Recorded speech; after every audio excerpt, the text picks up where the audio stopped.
Hello बच्चों, आज हम पढ़ेंगे एवरेज एटॉमिक मास, जिसे रिलेटिव एटॉमिक मास भी कहते हैं, पर जो सही वर्ड है उसके लिए एवरेज एटॉमिक मास ही होगा। एवरेज एटॉमिक मास हम क्यों निकालते हैं उसका आंसर मैंने बस थोड़ा सा लिखा है यहाँ पर। It is apply for those element which has isotopes. Isotopes के बारे में आप 10th क्लास में पढ़ चुके होंगे या आप जानते होंगे, नहीं जानते तो सीख लीजिए। आइसो माने क्या होता है? आइसो मीन्स होता है सिमिलर। टॉप टॉप होती है पोजीशन। ओके, अब आपको याद क्या रखना है? आइसोटोप्स वे एलिमेंट है, elements which has similar atomic number but different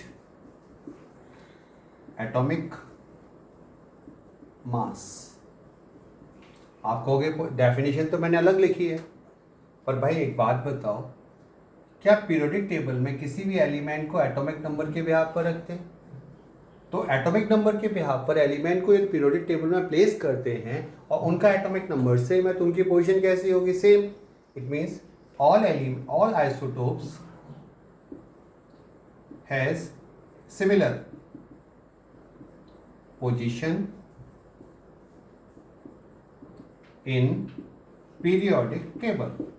जैसे आपने पढ़ रखा है 1H1, आपने पढ़ रखा है 1H2, आपने पढ़ रखा है 1H3, ये रहे हाइड्रोजन के 3 आइसोटोप्स। तो ये कंडीशन समझ में आया? आइसोटोप्स क्या होते हैं? वो एलिमेंट जिनके के एटॉमिक नंबर तो सेम हो बट उनके मास नंबर एक दूसरे से अलग होते हैं, उन्हें हम आइसोटोप्स कहते हैं।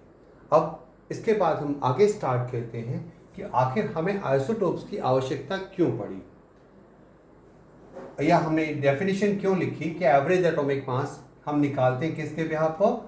ऐसे एलिमेंट के लिए अप्लाई करते हैं जहां पर एलिमेंट्स के आइसोटोप गिवन होते हैं। बहुत सीधा है भाई, देखो क्या रफ कर दिया मैंने। तो अब आपका काम क्या है? चाहो तो दोबारा देख लो, तो पढ़ लो। शुरुआत करते हैं छोटे से क्वेश्चन से।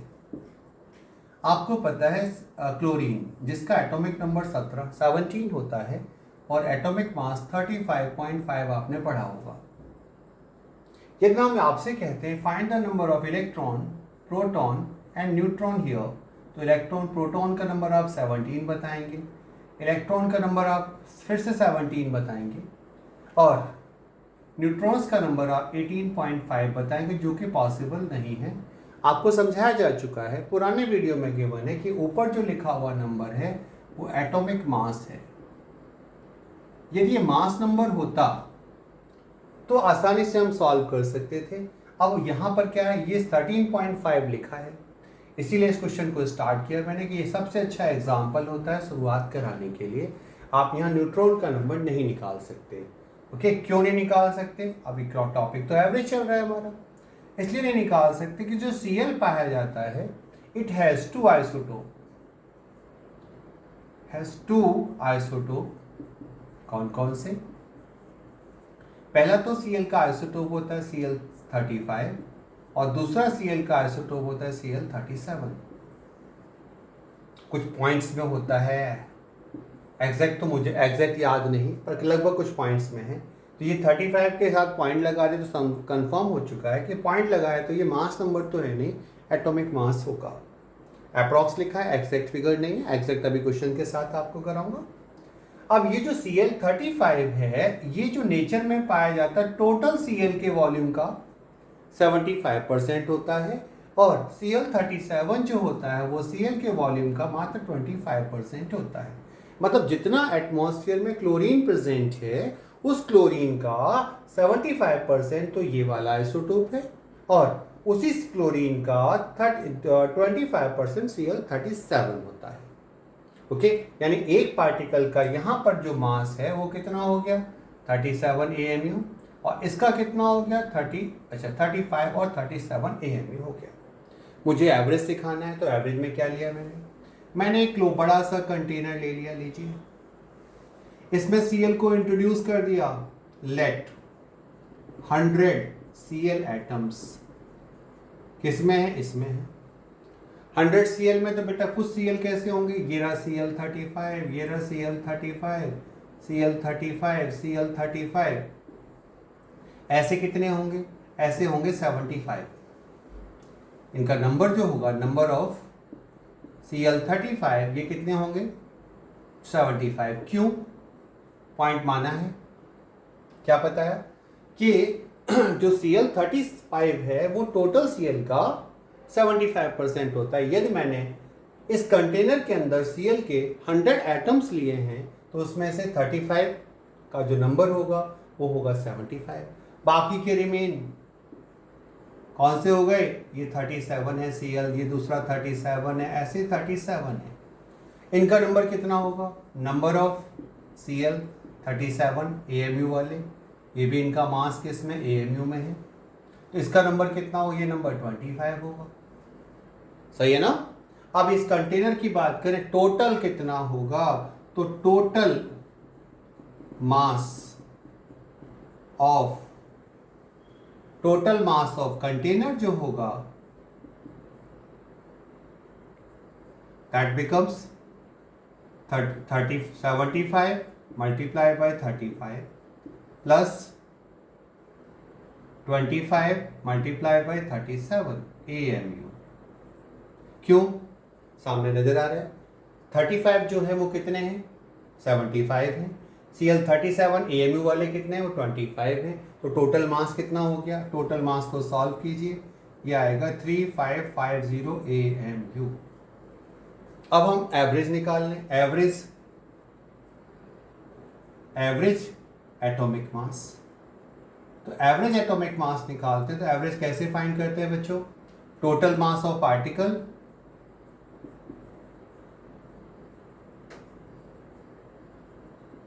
total mass of particles upon number of particles, total mass of particle upon number of particles। Container में टोटल मास कितना था, टोटल मास बिकम्स 3550। कंटेनर में पार्टिकल्स कितने थे, 100। अब इस कंडीशन में डिवाइड लगाते तो आंसर कितना आ गया, 3550 AMU, जिसको आप लिखते हो, क्योंकि Cl का सिंबल हम लोग हमेशा से लिखते हैं 17Cl 35.5, तो 35.5 इसका एग्जैक्ट मास नहीं है, ये क्या है, इसका एवरेज मास है, जो Cl के दोनों आइसोटोप्स पे डिपेंड करता है, Cl35 और Cl37 पर। अब 35 के क्लोजर क्यों हैं, उसका आंसर नजर आ जाएगा आपको। Cl के दो आइसोटोप्स हैं 35 और 37, तो 35 का एटमॉस्फेरिक परसेंटेज कितना है, 75%, और 37 का एटमॉस्फेरिक परसेंटेज कितना है, 25%। ऑब्वियसली भाई जो इसकी परसेंटेज ज़्यादा है तो एवरेज इसी के फेवर में ज़्यादा जाएगा, या अपोजिट होता तो कंडीशन थोड़ा सा अलग होती। ओके, तो मेरे ख्याल से ये बात समझ में आ गई होगी। अब यहाँ पर जो क्वेश्चन था ऊपर, ये वाला क्वेश्चन क्या फाइंड करना था, Cl के केस में नंबर ऑफ न्यूट्रॉन्स फाइंड करने थे, तो यहाँ पर हमेशा इसका वो आइसोटोप लिया जाएगा जिसका नेचर में अबॉन्डेंस ज़्यादा होगा, नेचर में इसकी फाइंडिंग परसेंटेज ज़्यादा होगी। तो हम यहाँ पर कौन सा Cl पसंद करेंगे, 35 वाला, जिसका एटॉमिक नंबर कितना है, एटॉमिक मास कितना है, 35 के आसपास हो। ये पता है एटॉमिक मास में और मास नंबर में लगभग वही बराबर करके राउंड अप करने के बाद वही नंबर आता है। मान लेते हैं इसका ये क्या है, that is the mass number, mass number. अब ये 35 इसका मास नंबर है, तो आप इसमें से ये देखेंगे नंबर ऑफ न्यूट्रॉन्स कितने होंगे, तो ये बिकम्स 18। ओके, वापस आते हैं। अभी तो हमने एक छोटा सा एग्जांपल लिया, अब दूसरे एग्जांपल से समझने की कोशिश करते हैं कि कैसे हम क्वेश्चन को सॉल्व कर सकते हैं। ओके बच्चों, जस्ट ट्राई। तो क्वेश्चन ये है कुछ हमारे पास, रफ करता हूँ इसको मैं, आप इरेज कर, आप वीडियो पॉज करके देख लीजिएगा, वीडियो पॉज करके लिख लीजिएगा इसको। क्वेश्चन बड़ा इंपॉर्टेंट होता है, और जब भी आप कुछ सीखना की चाहत रखेंगे तो सबसे इम्पॉर्टेंट चीज़ है कि आपको क्या पता होना चाहिए। आपको सबसे पहले ये चीज़ याद रखनी है कि आपको क्या याद रखना है, प्रैक्टिस बने करनी है, हमेशा लिख लिख के चीज़ें याद करनी है। आप ओरली करेंगे तो किसी भी चीज़ में आप परफेक्शन नहीं पा सकते। हमने कहा हमारे पास एक एलिमेंट है, element that's a question. Element है, इसका एवरेज एटॉमिक मास, एवरेज एटॉमिक मास कितना दे रखा है? एवरेज एटॉमिक मास इसका गिवन है 85.47।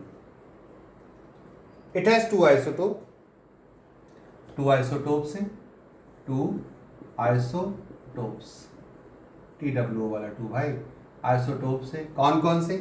पहला इसका आइसोटोप है रुबिडियम है, ये हमारे पास Rb, रुबिडियम। और पहला आइसोटोप है इसका 85, जो इसके बगल में इसका एटॉमिक मास मेंशन किया गया 84.91। और दूसरा है रुबिडियम 87, इसका जो एटॉमिक मास है वो दे रखा है 86.91। ओके, और हमसे कह रहा है calculate the percentage composition, calculate the percentage composition, इसका परसेंटेज कंपोजिशन फाइंड करना है। ओके, मैंने पूरा क्वेश्चन लिखा, कैसे सॉल्व करना है। सॉरी, एक चीज मैं भूल गया, मुझे पहले एक फॉर्मूला बताना चाहिए था। आप वीडियो को बैक जाओ और क्लोरीन में जो लिखा था उसको देखो ध्यान से, कैसे लिखा था क्लोरीन वाला केस। थोड़ा रिकॉल पीछे वीडियो में बैक जाके देखिएगा, एवरेज एटॉमिक मास निकालने का मेथड कैसे होना चाहिए। अभी हमने क्या लिखा था? Average atomic mass of Cl, total mass लिखा था ना, डिवाइडेड बाय, क्या लिखा था टोटल मास के बाद? Total mass divided by total number.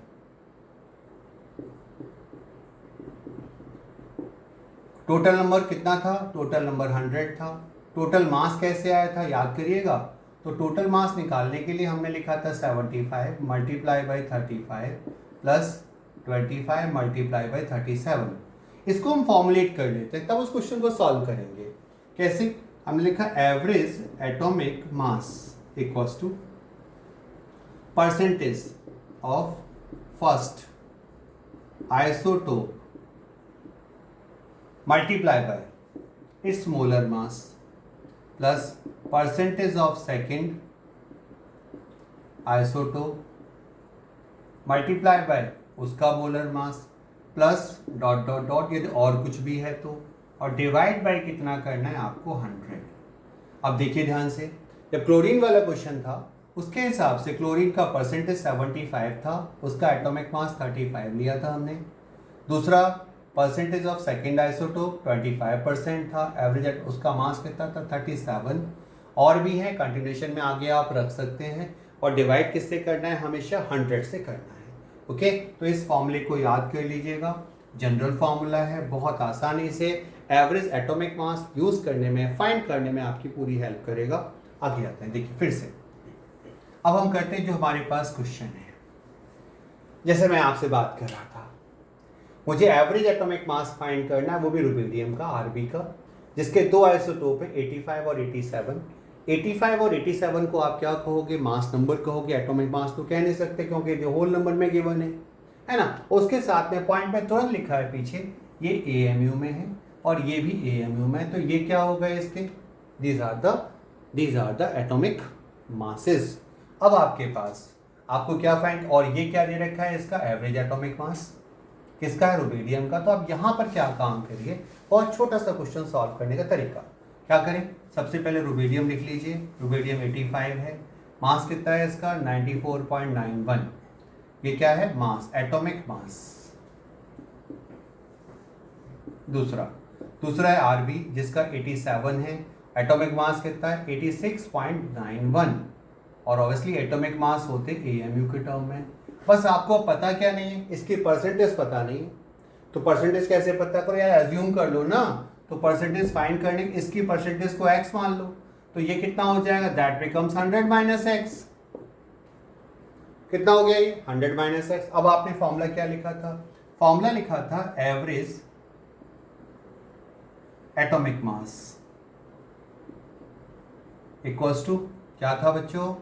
Percentage multiply by, या percentage of first multiply by its molar mass plus percentage of second by its molar mass और डिवाइड बाय कितना करना है 100।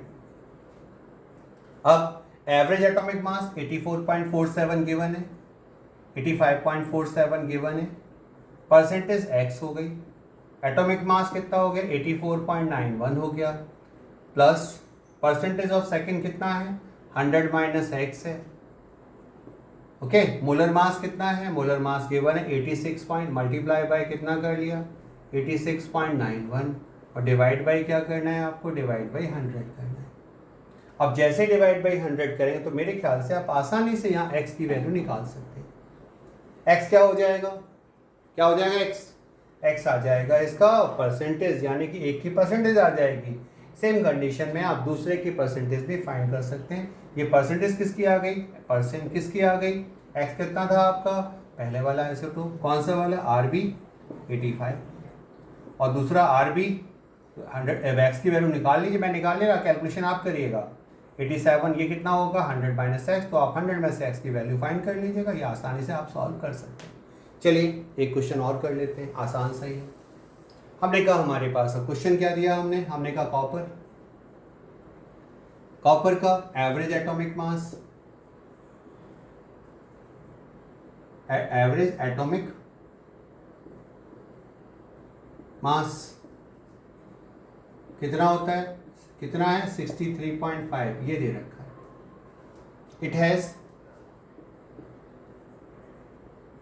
2 आइसोटोप्स, कौन कौन से, copper 63 and copper 65। There find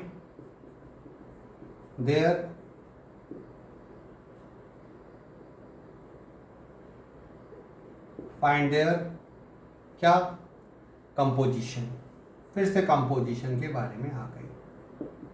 तो देखो ध्यान से, अब डायरेक्ट कर रहे हैं इसको। हमको पता है फॉर्मूला ये लिखा है, एवरेज एटॉमिक मास कॉपर का कितना हुआ, लेट तो करना पड़ेगा। कॉपर कौन से वाला 63 वाला, कितना मान लिया आपने x, कॉपर 65 कितना हो गया 100 माइनस x। अब फॉर्मूला लगा दीजिए, एवरेज एटॉमिक मास कितना होता है कॉपर का, that become 63.5 x into 63 plus x into कितना, नहीं x नहीं 100 माइनस x इंटू कितना हो गया 65 डिवाइड बाई 100। आप सॉल्व कीजिए, x की वैल्यू यहाँ निकल के x निकालिए, x आ गया 75%, यानी कि कॉपर जो 63 है वो कितना पाया जाएगा, नेचर में 75% होगा। और दूसरा जो निकल के आएगा अपने आप जानते 25% आ जाएगा। ये कॉपर और कौन सा 65 AMU, और ये जो होगा वो नेचर में कितना पाया जाएगा 65%। ओके, कहाँ कितने का, जितना कॉपर अर्थ पर प्रेजेंट है ये उसका फ्रैक्शन बता रहा है, सारा फ्रैक्शन नहीं बता रहा। तो रिवाइज कीजिए, एवरेज एटॉमिक मास किसके लिए फाइंड करते हैं, ऐसे एलिमेंट्स का जिनके पास क्या प्रेजेंट हो, जिनके आइसोटोप्स प्रेजेंट हो, एक से ज़्यादा फॉर्म में वो पाए जाते हों, एटॉमिक नंबर सेम होंगे, एटॉमिक मास डिफर होंगे, क्योंकि नेचर में पाए जाते हैं। अब एवरेज की आवश्यकता पड़ेगी। एवरेज कैसे निकालेंगे, सिंपल फॉर्मूला है, average atomic mass equals to percentage of first isotope into molar mass plus percentage of second isotope into molar mass divide by 100। और भी हों, हाइड्रोजन वाला केस है, और भी बहुत सारे केसेस हों, उनको आप ऐसे ही ले सकते हैं। ओके, चलिए एक और क्वेश्चन लास्ट में चलते चलते सॉल्व कर लेते हैं। ओके, एक क्वेश्चन क्या है, ये दे रखा है, बहुत आसान से क्वेश्चन हैं, थोड़ा सा बस मेहनत की आवश्यकता है, ज़्यादा भी नहीं। एक या दो बार वीडियो दोबारा से रिवाइंड करके देखिए, शुरू से देखिए, आप पूरा समझ जाएंगे। अब जैसे अब मेरे पास यहाँ एक टेबल दे रखा है, क्वेश्चन है अगला, क्या क्वेश्चन है, क्रोमियम है जिसका एटॉमिक मास 50 है, ये एटॉमिक मास है और ये इनकी परसेंटेज गिवन है। इसकी जो परसेंटेज है वो दे रखी है 4.35 टोटल का। दूसरा क्रोमियम है जिसका एटॉमिक मास है 52, इसका परसेंटेज दे रखा है 83.79। तीसरा जो दे रखा है क्रोमियम कौन सा है, दैट इज 53, और इसका जो एटॉमिक मास दे रखा है दैट इज 9.50। ओके, अगला दे रखा है क्रोमियम, क्रोमियम कौन सा दे रखा है 54, और इसका जो एटॉमिक मास दे रखा है दैट इज जो परसेंटेज दे रखा है 2 पॉइंट, ये दे रखा है टेबल। और क्या कह रहे हैं, फाइंड एवरेज एटॉमिक मास, और आपको अब क्या निकालना है, एवरेज एटॉमिक मास फाइंड करना है। तो कैसे निकलेगा देखते हैं ध्यान से। ओके, ऑब्वियसली ये एटॉमिक मास है तो किसके टर्म में होंगे, AMU। तो फॉर्मूला क्या पढ़ा अभी हमने, एवरेज एटॉमिक मास। ये क्वेश्चन कौन सा है, थर्ड। ओके, एवरेज एटॉमिक मास, तो एवरेज एटॉमिक मास बराबर क्या हो गया, परसेंटेज, यानी कि परसेंटेज कितनी है 4.35 मल्टीप्लाई बाई 50 प्लस दूसरा 83.79 मल्टीप्लाई बाई 52 प्लस फिर क्या परसेंटेज 9.50 मल्टीप्लाई बाई क्या 53 प्लस फिर क्या 2.36 multiply by 54 divide by 100। Answer, भाई आंसर मैं क्वेश्चन कर रहा हूँ, आंसर रट के थोड़ा ना बैठा हूँ। अब आपका क्या काम है, आप इस क्वेश्चन को सॉल्व करो, इसका आंसर लिखो, कमेंट बॉक्स में डाल देना। क्या करना है, क्वेश्चन सॉल्व करना और आंसर कमेंट बॉक्स में डाल दो। देखते हैं कितने बच्चे करके डालते हैं, और आंसर से ही पता चल जाएगा कितने लोग सही कर रहे हैं, कितने गलत कर रहे हैं। ओके बच्चों, तो ये था आज का टॉपिक, एवरेज एटॉमिक मास। ओके, वीडियो अच्छा लगा हो तो दूसरों से शेयर करें।